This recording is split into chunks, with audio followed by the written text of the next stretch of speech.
Combined list of management functions: planning, directing, controlling, formulating purpose, leading, investigating, decision-making, motivating, evaluating, innovating, commanding, coordinating, organizing, activating, representing, staffing, securing, efforts, administration, appraising, communicating. The list of management functions is too long. However, it can be shortened by combining some functions into one. For example, leading, motivating, communicating, and commanding may be combined into a single function, namely directing. For our purpose, we shall designate the following 5 as the functions of the manager. In addition, we briefly refer to innovation and representation as 2 additional managerial functions considered important by Ernest Dale. 1. Planning. Planning is the primary function of management. It is looking ahead and preparing for the future. It determines in advance what should be done. It is conscious determination of future course of action. This involves determining why to take action, what action, how to take action, when to take action. Planning involves determination of specific objectives, programs, setting policies, strategies, rules and procedures, and preparing budgets. Planning is a function which is performed by managers at all levels, top, middle and supervisory. Plans made by top management for the organization as a whole may cover periods as long as 5 to 10 years, whereas plans made by low-level managers cover much shorter periods. 2. Organizing. Organizing is the distribution of work in group-wise or section-wise for effective performance. Once the managers have established objectives and developed plans to achieve them, they must design and develop a human organization that will be able to carry out those plans successfully. Organizing involves dividing work into convenient tasks or duties, grouping of such duties in the form of positions, grouping of various positions into departments and sections, assigning duties to individual positions and delegating authority to each position so that the work is carried out as planned. According to Coons O'Donnell, organization consists of conscious coordination of people towards a desired goal. One has to note that different objectives require different kinds of organization to achieve them.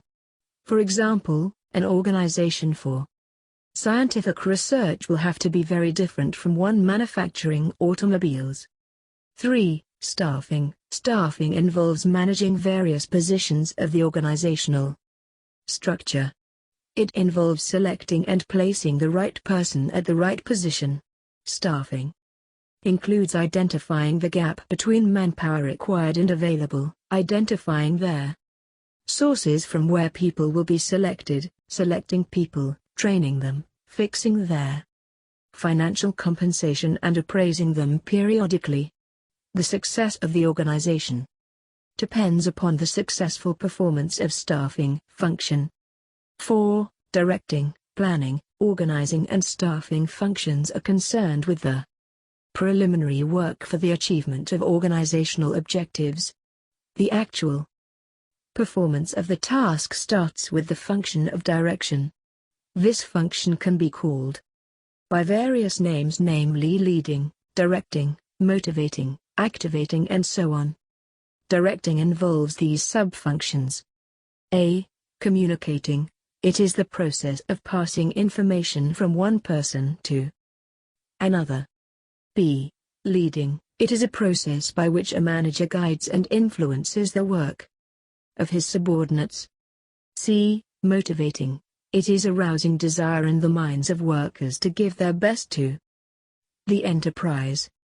5. Controlling. Planning, organizing, staffing and directing are required to realize organizational objectives, to ensure that the achieved objectives conform to the pre-planned Objectives control function is necessary. Control is the process of checking to determine whether or not proper progress is being made towards the objectives and goals, and acting if necessary to correct any deviations. Control involves three elements. A. Establishing standards of performance.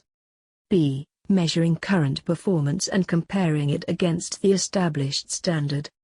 C. Taking action to correct any performance that does not meet those standards. 6. Innovation. Innovation means creating new ideas which may be either results in the development of new products or finding new uses for the old ones. A manager who invents new products is an innovator. A salesman who persuades Eskimos to purchase refrigerator is an innovator. One has to note that innovation is not a separate function but a part of planning. 7. Representation. A manager has to spend a part of his time in representing his organization before various groups which have some stake in the organization. A manager has to act as representative of a company. He has dealings with customers, suppliers, government officials, banks, trade unions and the like. It is the duty of every manager to have good relationship with others.